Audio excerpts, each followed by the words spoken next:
Eh bien, bonsoir à tous. Est-ce que tout le monde m'entend bien? Il me dit oui. Bonsoir. Parfait. Bonsoir. Bonsoir. Julien Dupont, Paul-Édouard Rousseau, Florian Marquez. Nous sommes l'équipe GFV en ligne et on reçoit ce soir la famille Avalé, Hervé et Nathalie Avalé du vignoble éponyme du même donc Nathalie et Hervé Avalé, qui sont à Saint-Cyr-sur-le-Rhône, proche d'Ampuis et qui travaillent à Lignoble, en côte-rôtie notamment, ce qui nous intéressera ce soir. Juste quelques mots pour vous rappeler qui nous sommes. Nous sommes un cabinet en gestion de patrimoine, une plateforme en ligne invest-enligne.com et on a développé une spécificité qui s'appelle gfv-enligne.com. On structure des opérations de foncier et viticole. Depuis une bonne dizaine d'années maintenant, on a plus d'une vingtaine d'opérations à notre actif. On a aussi distribué les opérations de d'autres confrères dans le passé. Donc, ça fait au moins une trentaine d'opérations sur lesquelles on est présent. Donc, l'idée ce soir, c'est de vous rappeler, pour ceux qui maîtrisent moins bien le sujet, comment fonctionne un groupement foncier viticole. Donc, c'est assez simple en fait dans son fonctionnement. On crée une structure juridique qui s'appelle une société civile, dit autrement un groupement foncier viticole, qui va se porter acquéreur d'une ou plusieurs parcelles de vignes. Elle va donner ensuite en exploitation à un vigneron. Alors, en l'occurrence, ça sera ce soir la famille Avalé. Ce vigneron, pour pouvoir exploiter ses vignes, vous doit un loyer qu'on appelle fermage. Et donc, ce fermage est exprimé en nombre d'hectolitres dans un arrêté préfectoral et nous convertissons ce nombre d'hectolitres en nombre de bouteilles que l'on sert chaque année au moment de l'Assemblée générale aux différents investisseurs qu'on appelle les associés. Donc, tous les ans, ce schéma se répète. On réunit les investisseurs au sein du domaine ou à proximité du domaine pour un moment de convivialité, un moment administratif, certes, où on va valider les comptes du groupement foncier viticole, mais c'est surtout un moment de partage, d'échange entre les associés et les autres et le vigneron. Donc, le groupement foncier viticole est en cours de vie assez stable. Il ne se passe pas forcément grand-chose. C'est plus effectivement un moment de partage. Donc voilà un peu le schéma classique du GFV. C'est un outil évidemment de diversification patrimoniale, c'est un outil de transmission éventuellement, mais on reviendra sur ses caractéristiques avec Paul-Édouard d'ici quelques minutes. Voilà, donc ce qu'on peut faire ensuite, c'est laisser un peu la parole à nos hôtes ce soir, Nathalie et Hervé, pour présenter bien entendu leur vignoble, leur histoire. Voilà, et puis Florian vous posera quelques questions pour un peu animer cette présentation. Alors, Monsieur, Madame Avalé, vous commencez. Est-ce que vous pourriez un petit peu nous raconter l'histoire de votre vignoble et vos parcours personnels respectifs? Pas de souci, avec plaisir. Donc, bonsoir à toutes et tous. Donc, je m'appelle Hervé Avalé. Je suis vigneron depuis 2007, donc depuis l'année de mes 40 ans. Auparavant, j'étais informaticien pendant une vingtaine d'années. Et au bout d'une carrière donc de 20 ans dans l'informatique, j'ai décidé de me reconvertir totalement dans le monde de la viticulture parce que j'étais passionné par ça et je travaillais tout proche des coteaux de Côte-Coty qui me faisaient rêver chaque jour. Et je me suis dit un jour ou l'autre, il va falloir que je devienne vigneron. Donc, en 2007, donc j'ai lâché mon job d'informaticien. J'ai suivi une formation Macomb, parce que de toute façon, on ne peut pas inventer ce qu'on ne sait pas, hein. Donc, j'ai suivi une formation de quasiment un an pour apprendre le métier de vigneron, en partant de la gestion, en partant des travaux de la terre et en terminant finalement par la vinification, tout en travaillant également dans des domaines un peu réputés de la vallée du Rhône-Nord, puisque j'ai fait mes stages en tant qu'apprenti, un vieux apprenti de 40 ans, dans des domaines comme les vins de Vienne, etc., le domaine cuiron et autres. Donc voilà, et donc petit à petit, donc depuis 2007, nous n'avions pas de vigne, on avait simplement une petite vigne familiale de 2000 mètres carrés en Côte-Coty qui nous a permis effectivement de nous lancer, mais qui ne nous permettait pas de vivre. Mais au tout départ, j'ai commencé à rechercher des parcelles en friche, quasi tout en friche, pour pouvoir planter de la vigne. Donc, j'ai commencé du côté de la rive gauche, sur un vignoble qui est du côté de Vienne, donc à Sessuel exactement, qui était un vignoble qui existait à l'époque romaine, qui a disparu et qu'on a relancé avec d'autres vignerons depuis donc, pratiquement. Je vous interromps une seconde, mais effectivement, la parcelle de Sessuel sera mise à l'honneur dans la notation que l'on servira aux associés. Il y aura une bouteille de Sessuel accompagnant des smacontres de côte rôtie. Pardon, vous avez en plus. C'est ça, tout à fait. Donc, effectivement, c'est Suède qui était un vignoble qui avait disparu, qu'on a relancé pour obtenir, avec l'objectif de créer une nouvelle appellation qui sera effective après 20 ans d'efforts en 2025. Donc, c'est tout proche. Donc, ça sera une nouvelle appellation des Côtes-du-Rhône Nord, du même acabit que Côte-Rôtie, Côte-Brieuc, Saint-Joseph, etc., mais qui sera la plus au nord de la vallée du Rhône. Donc, voilà, et à 2 couleurs, en blanc et en rouge.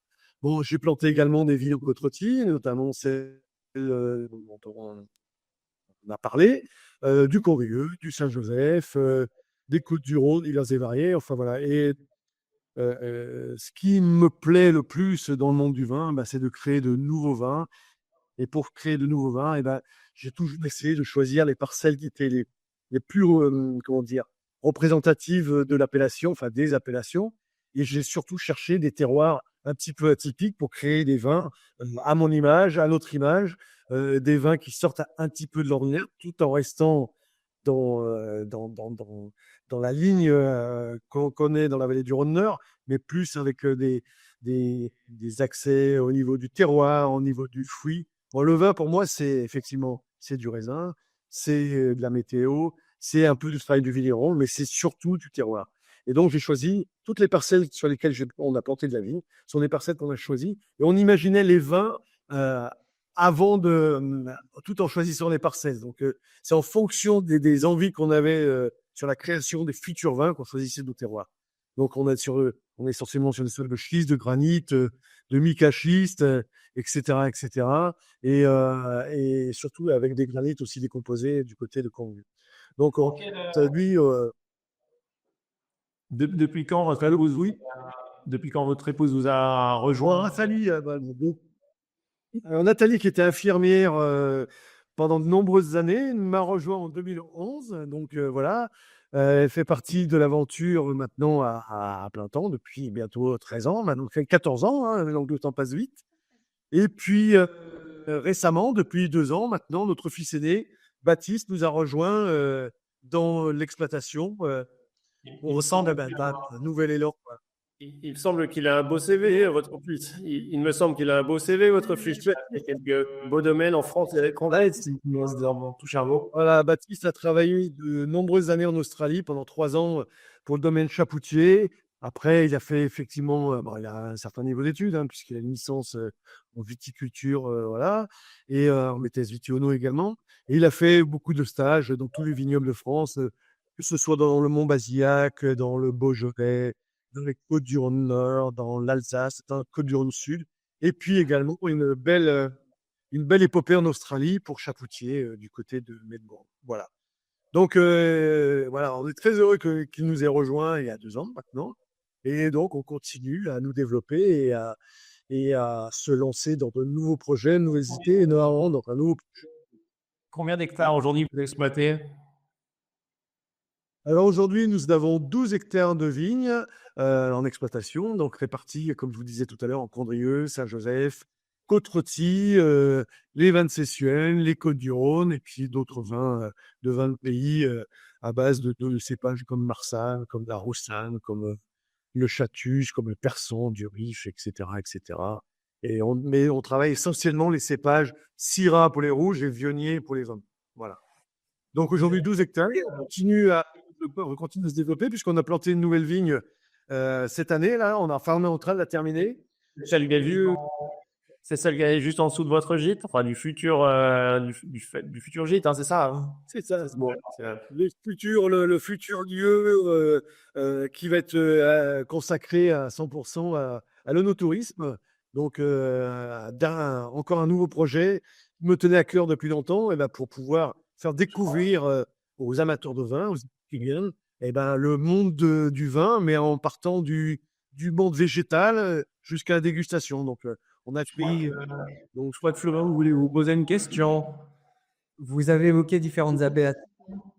Qu'est-ce qui fait la particularité de l'appellation côte-rôtie et en quoi votre terroir se distingue-t-il? Alors, ce qui fait la particularité de Côte-Rôtie, c'est qu'on est sur un territoire qui est déjà très, très modeste, hein, puisque l'appellation ne représente que 300 hectares, hein, toutes réparties en coteaux. Ce sont des vignes qui donnent des vins très, très euh, aromatiques, fruités, avec alors, en fonction des méthodes de vinification. Moi, je cherche pas à faire des extractions énormes. Je cherche vraiment à faire exprimer mes vins, dans mes vins, le terroir, le fruit, etc. Donc, on a des tanins plutôt fins, plutôt élégants, qui est la typicité même des côtes rôties. Donc, avec des notes, notamment sur les fruits rouges, cassis, sur les fruits noirs également, sur la mûre, etc. Avec des petites note un petit peu, voilà, aérienne, fruitée, élégante et voilà. Donc, ce qui distingue mes vins, moi, par rapport à d'autres vignerons, c'est le travail sur la souplesse et la finesse, de mes vins rouges notamment, hein. Donc on parle que de côte-rôtie, sans avoir, comme je vous disais tout à l'heure, des extractions, trop dures, qui apportent des tanins très durs et qui sont, très difficiles, d'abord, à aborder sur la jeunesse. Donc, nous, aujourd'hui, on essaie de faire des vins qui sont très élégants et qui sont très agréables sur la jeunesse. Ce qui n'empêche pas qu'ils auront une garde, très intéressante également, hein, c'est pas ce qui fait ce qui nuit, à la garde des vins, mais voilà, on essaie d'avoir des vins très, très, très agréables, ce que les gens apprécient beaucoup aujourd'hui. Les gens aiment les vins, sur la finesse et l'élégance sur le fruit, et voilà. Donc, ils apprécient le fait de pouvoir à boire et déguster des vins qui ont 2, 3, 4 ans, 5 ans, et puis des vins qui peuvent garder jusqu'à 10 ans, voire plus, à condition d'avoir une bonne cave, évidemment. C'est tout. Oui. Voilà. Voilà, succinctement, notre histoire et voilà et on apprend tous les jours, hein, puisque, c'est un métier, plein et entier et qui est passionnant et qui me passionne depuis, toujours, hein, mais notamment depuis que je me suis installé, donc il y a 17 ans maintenant, On a, je m'excuse de vous interrompre, mais on a une question notamment sur le réchauffement climatique. Quelqu'un qui nous demande comment est-ce que vous gérez cette problématique naissante de réchauffement climatique aujourd'hui. Alors, le réchauffement climatique aujourd'hui, on le sent, hein, enfin, on peut pas nier le fait de le ressentir. Bon, le réchauffement climatique aujourd'hui, en côte-rôtie, dans l'appellation côte-rôtie, on n'a pas le droit d'irriguer les vignes, ce qui est tout à fait, louable et logique. Faire du vin en arrosant, on n'est pas sur du maïs ou voilà. Donc en fait, nous, le réchauffement climatique, on essaie de le gérer tout simplement en ayant une surface foliaire suffisamment importante pour apporter un peu d'ombrage, etc. Aujourd'hui, on est en train de réfléchir également à l'agroforesterie pour avoir un peu d'ombrage dans les abords de vignes, pour éviter les coups de laser, comme on dit, les coups de soleil très importants. Aujourd'hui, on est entre guillemets quand même béni des dieux dans la vallée du Rhône-Nord. On a toujours les bonnes pluies qui arrivent au bon moment et qui nous permettent d'avoir des maturités de raisins optimales. Et voilà. Aujourd'hui, on n'a pas été encore comment dire, confronté à des gros problèmes de sécheresse. Voilà, tout simplement. Alors après, on gère aussi le fait, en enherbant un petit peu nos vignes, en faisant des roulages, dans les rangs pour garder un peu de fraîcheur au sol. Voilà. Mais aujourd'hui, on est plutôt, De toute façon, les cépages que vous touchiez sont des cépages qui sont naturellement déjà implantés plus au sud et qui ont une capacité de résistance assez importante aussi. déjà ce qui va venir, mais bon, voilà, malheureusement, on est tributaire de la météo, hein, évidemment. On ne sait pas de quoi demain sera fait. Bon, aujourd'hui, depuis 21, 22, 23, 24, on est plutôt sur des climats convenables. En 24, c'est une année qui a été quand même très pluvieuse, hein, malgré tout. Mais on a eu la chance d'avoir un mois d'août formidable. avec un début de septembre magnifique, qui nous a permis de faire d'avoir des maturités très intéressantes et qui feront des très très bons vins. Aujourd'hui, le millésime 2024 va être, il faut le savoir, la presse aujourd'hui, en général, dans toute la France, dit millésime 2024, un millésime un peu plus vieux, voilà. Nous, au Vallée du Rhône-Nord, je peux vous garantir que ça va être excellent ici. Voilà.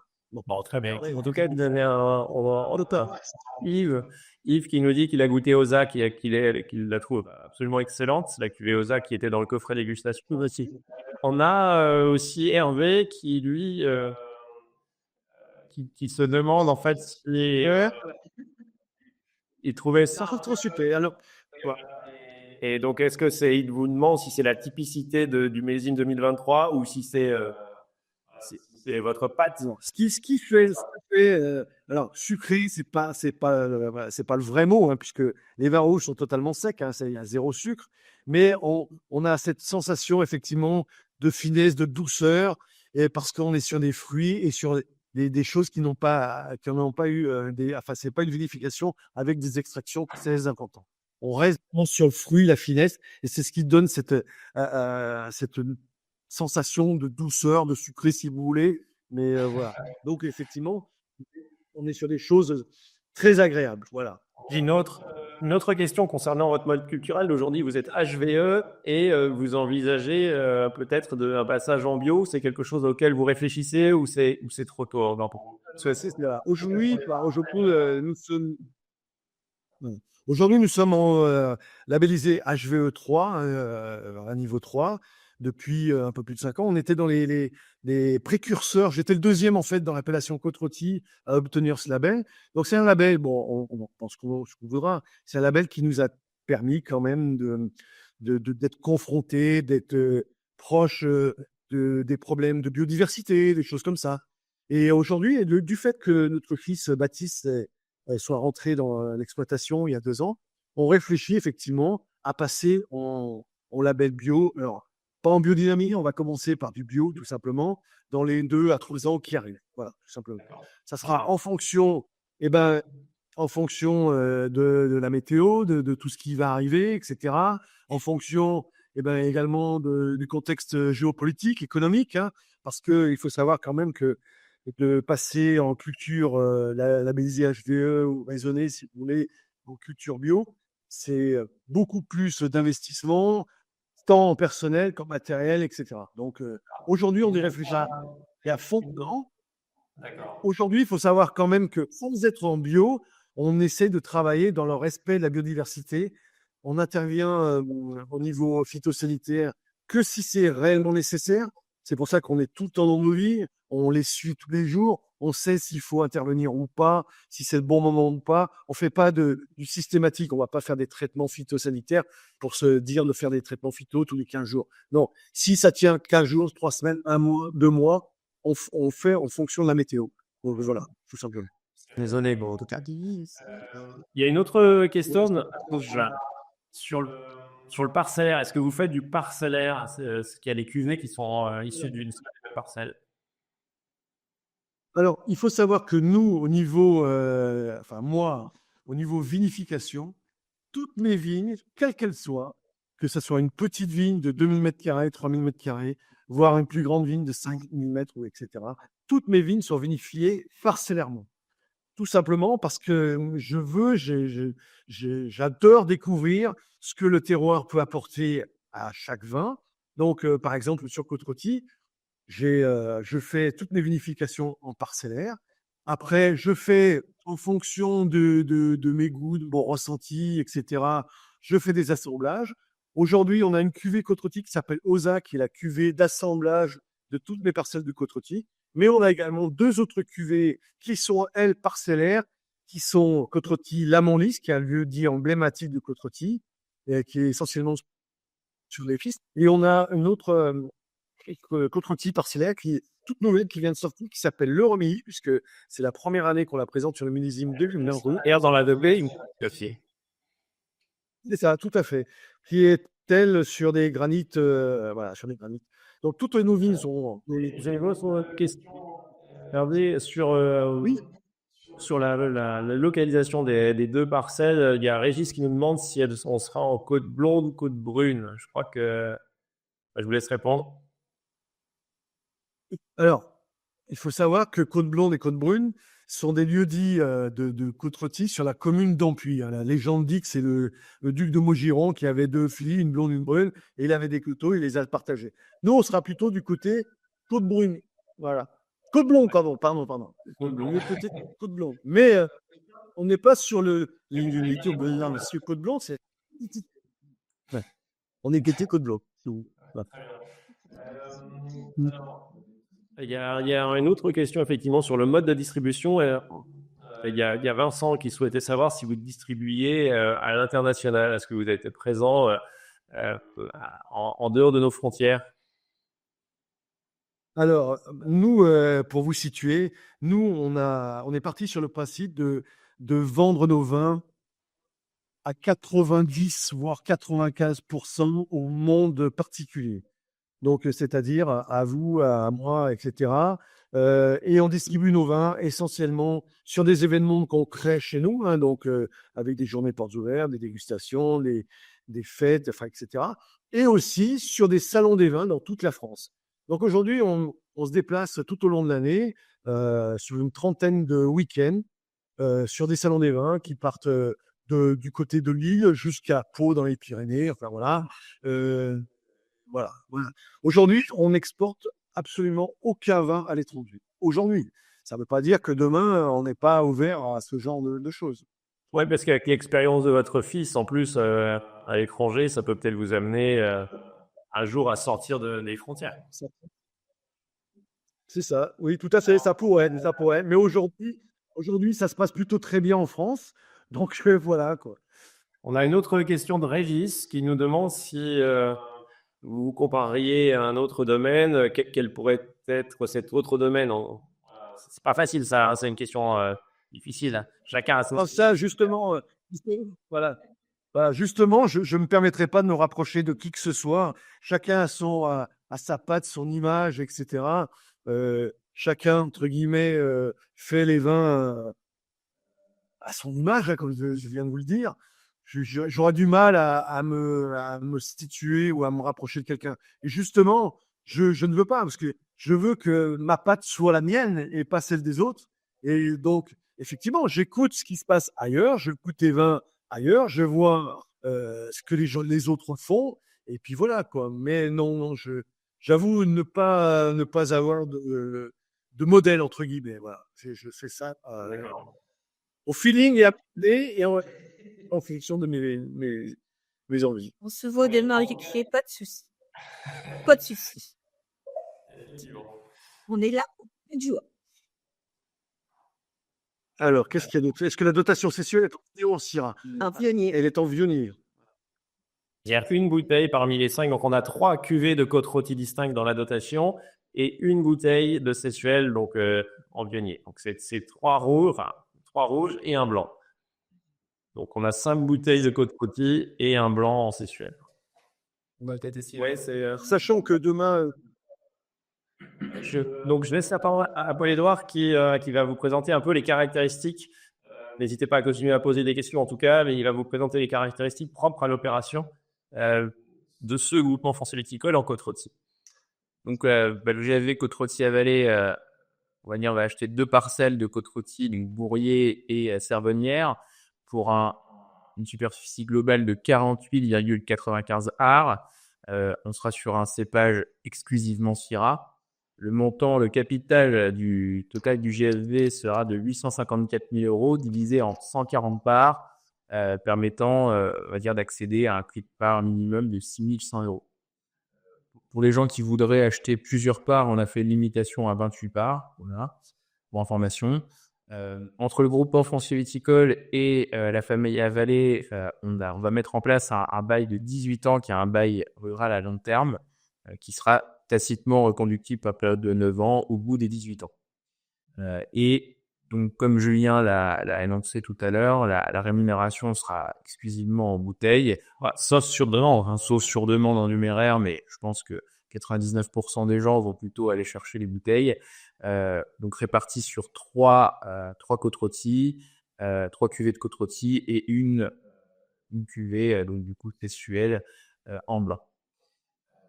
La rentabilité et du coup la fiscalité du GFV, donc la rentabilité des bouteilles, sur les premières rentabilités en bouteille sera de 4,36% basée sur les prix Caveau 2024.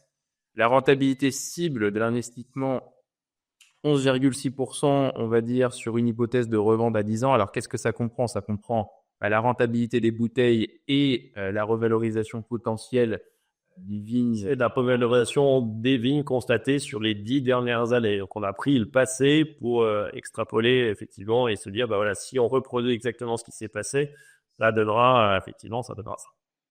En gros, il faut vous dire quelque chose, c'est que les vignes, le prix des vignes en côte rôtie en 10 ans a fait 100%.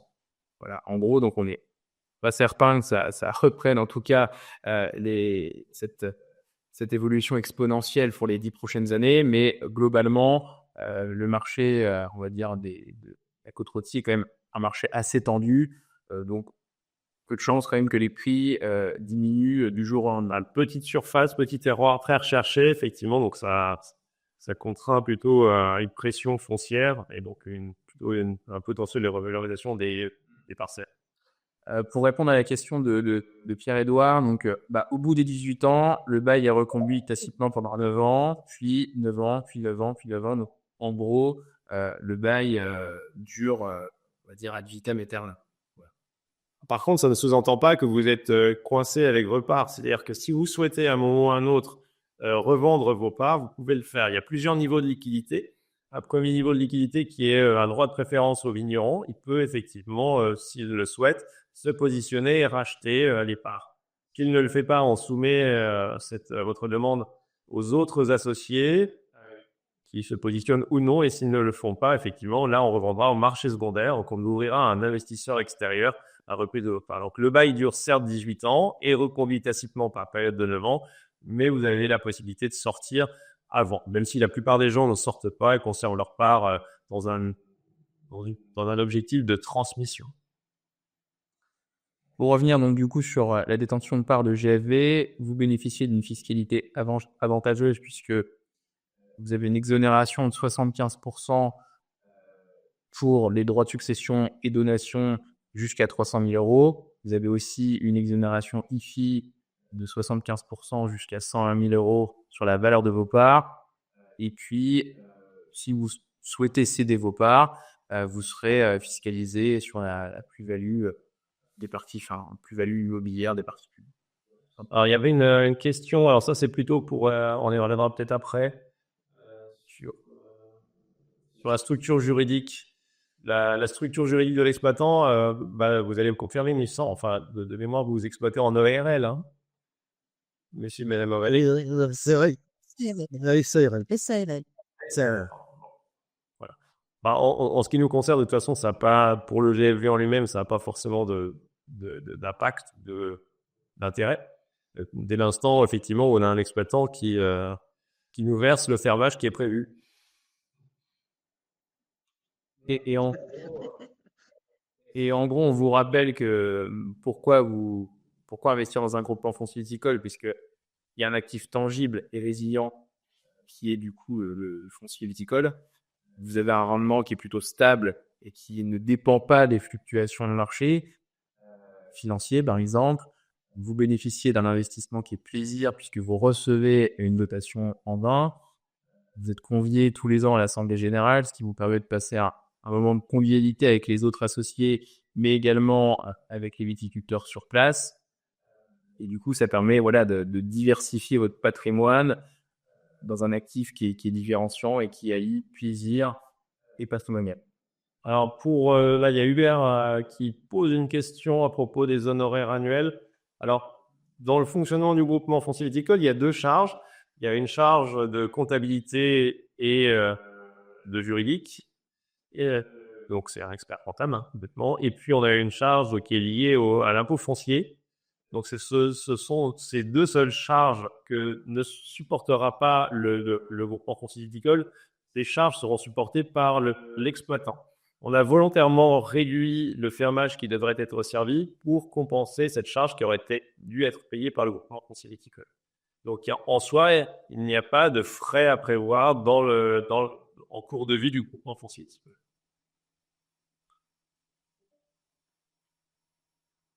Alors, pour la recherche d'investisseurs secondaires, il faut savoir que statistiquement, 95% des cessions se font, on va dire, intragroupement, soit l'exploitant viticole qui rachète, soit les autres associés qui rachètent. Et après, si c'était pas le cas, bien entendu, on bénéficie, on va dire, d'un très gros fichier client et prospect, nous permettant de trouver un acquéreur potentiel. Quel moment de l'année doit avoir lieu l'Assemblée générale? C'est variable, la clôture des comptes arrive avant, mais l'Assemblée générale, là, elle est prévue en février 2026, février 2026 pour la première édition. Après, est-ce qu'on a marqué? Alors, la date, je crois qu'elle est définie dans le bail, donc elle est prévue dans le bail, enfin dans les statuts, pardon, mais elle pourra sur demande être modulée, modifiée, déplacée. Mais en soi, elle est statutairement prévue. Alors, si Invest en ligne disparaît, il se passe rien. C'est-à-dire que le groupement foncier viticole continue à vivre de la même manière. Le gérant étant l'exploitant, Monsieur Avalé, la gérance n'est pas perturbée. Donc, notre disparition n'entraîne aucun impact sur la vie du groupement foncier viticole. Il y avait peut-être une autre question. Ouais. Alors, pour la fiscalité je crois qu'on avait une question dans le chat aussi, la fiscalité. Donc, en fait, vous allez percevoir des revenus fonciers en tant qu'investisseur associé. Vous avez des revenus fonciers à déclarer sur la base du prix des bouteilles. Donc, vous percevez une dotation qui est une valeur marchande que vous êtes amené à déclarer dans votre déclaration de revenus fonciers. Alors, tu veux faire un petit point sur la fiscalité, soit le microfoncier, soit le... Alors, pour la fiscalité, en fait, sur les revenus fonciers, c'est soit vous déclarez au réel, avec peut-être d'autres revenus fonciers dont vous bénéficiez, soit vous optez pour le régime microfoncier, souvent quand vous êtes à moins de 15 000 euros et vous bénéficiez d'un abattement de 30%. De toute façon, vous recevez de la part de l'expert comptable du groupement l'imprimé fiscal, vous indiquant la case et le montant à déclarer. Il y avait une autre question sur la propriété des vignes. Donc, c'est 2 vignes qui appartiennent encore, jusqu'à qu'on procède à l'achat par le groupement foncier viticole à la famille Avalé, et du coup qui mettent au sein du groupement foncier viticole et qui ont pour objectif en fait de récupérer des liquidités pour eux pour mener à bien un projet touristique, on en a parlé, et également leur permettre aussi de réduire, on va dire, la vente de raisins à d'autres, on va dire, à d'autres viticulteurs, et leur permettre aussi d'accroître leur production de bouteilles. Vous me dites si je me trompe. On a fait mener aussi au touristique à compléter. C'est tout à fait ça, et puis c'est nous aider également à faire aboutir notre nouveau projet touristique. Pardon. Alors non, ce n'est pas des revenus fonciers agricoles, mais des revenus fonciers tout court, tout comme vous auriez avec un bien immobilier classique. Rémi nous demande dotation. La dotation, on l'a évoqué, c'est 6 bouteilles, 3 cuvées de côte rôtie et une bouteille de Sessuel, donc un blanc, donc 3 rouges, un blanc. Donc, il y a Ah oui, en cas de gel ou de grêle, s'il n'y avait pas de raisin dans la parcelle, on a prévu une clause qui permet aux vignerons de ne pas avoir à verser quelque chose qu'ils n'auraient pas. Donc, ce qui fait qu'on le préserve si la moyenne des 3 dernières années de récolte est inférieure à 50% du niveau classique. Je ne sais pas si j'ai été très clair dans le sens où je l'ai dit, mais enfin, en gros, c'est un garde-fou qui permet de ne pas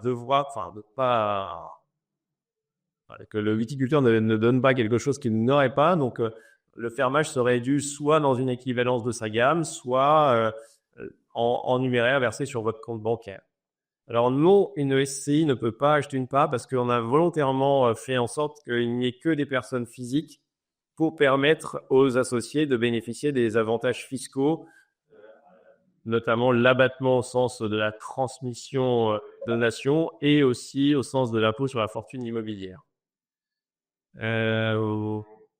L'envoi des bouteilles s'ils assistent pas aux jeux. Ah oui, alors l'envoi des bouteilles, effectivement, les bouteilles, donc c'est si vous n'êtes pas à l'Assemblée générale et que vous n'avez pas récupéré votre dotation, vous pouvez la laisser au domaine jusqu'à l'année suivante, jusqu'à la prochaine Assemblée générale, mais pas au-delà, pour ne pas que le domaine viticole se transforme en zone de stockage. Et si vous en demandez l'expédition, ce sera à vos frais. Comme toutes nos opérations maintenant, c'est une charge qu'on ne fait plus supporter à l'exploitant vigneron.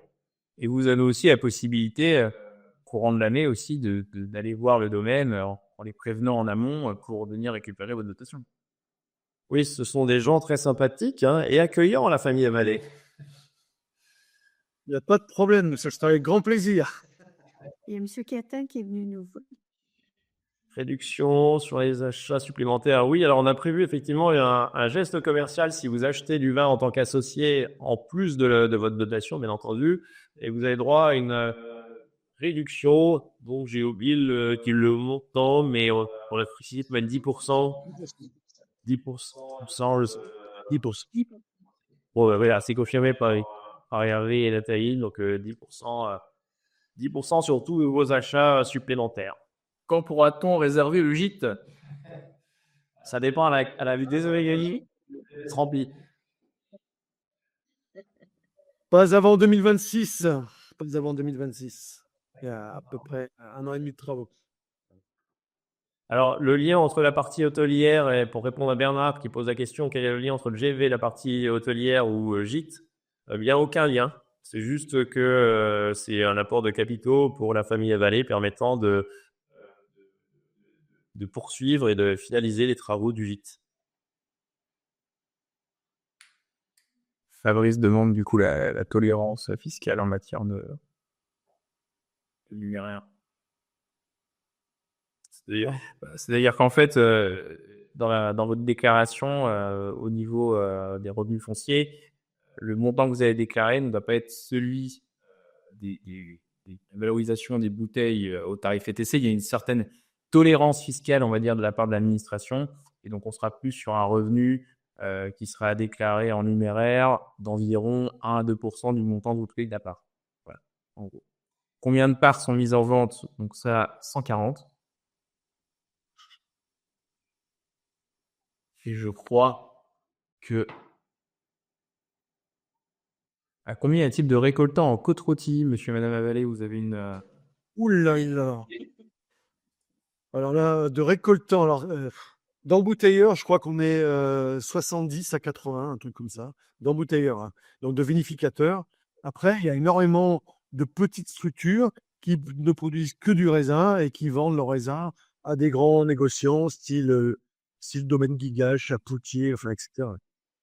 Bon, très bien. Écoutez, il me semble qu'on a fait à peu près le tour de l'opération. Si vous avez bien entendu des questions complémentaires, n'hésitez pas à nous les poser. Enfin, il y a quelqu'un qui est en train de, il y a Yves qui est en train de poser une question, donc on va laisser le temps à Yves de finaliser sa question. Mais en tout cas, n'hésitez pas par email ou téléphone à nous solliciter pour qu'on revienne plus en détail sur l'opération et ses modalités. Il y a déjà pas mal de choses dans le dossier de présentation que vous avez bien entendu reçu. Ah bah il y a Yves qui vous dit juste qu'il a hâte de vous rencontrer pour votre affaire. Donc la famille Avalé est au marché au vin de Ampui pendant les 4 prochains jours à partir de demain. Et vous avez aussi la possibilité de commander un coffret dégustation avant de potentiellement pouvoir vous laisser tenter pour investir. Alors si parmi les gens présents ce soir, il y en a aussi qui seront demain justement au salon au marché au vin d'Ampui, nous y serons aussi à partir de 10h à peu près jusqu'au début d'après-midi. Donc n'hésitez pas à nous faire signe par email. On sera à proximité de la famille Avalé, mais on se baladera aussi un petit peu dans le stand. Comment a été fixé le prix de la parcelle, nous demande Patrice, mais Matrice, elle bien, le prix de la parcelle est défini par la SAFER, c'est-à-dire qu'on est sur les bases de prix de la SAFER. on n'a pas la possibilité de s'en écarter puisque sinon les opérations ne se font pas. Donc le prix est validé par la SAFER, donc c'est l'organisme d'État qui est là pour maîtriser les prix sur le foncier viticole et agricole, mais pas que, sans doute. Eh bien, merci à vous tous. Très bonne soirée. S'il n'y a pas d'autres questions, et sinon, je vous invite à nous les poser directement par email ou par téléphone. Bonne soirée à tous. Merci, monsieur et madame Avalé. Et puis, saluez votre fils de notre part et on se voit demain sur notre stand. Et ça bon plaisir. Merci bien. Bonne soirée à tous. Bonne soirée à tous. Au revoir. Merci.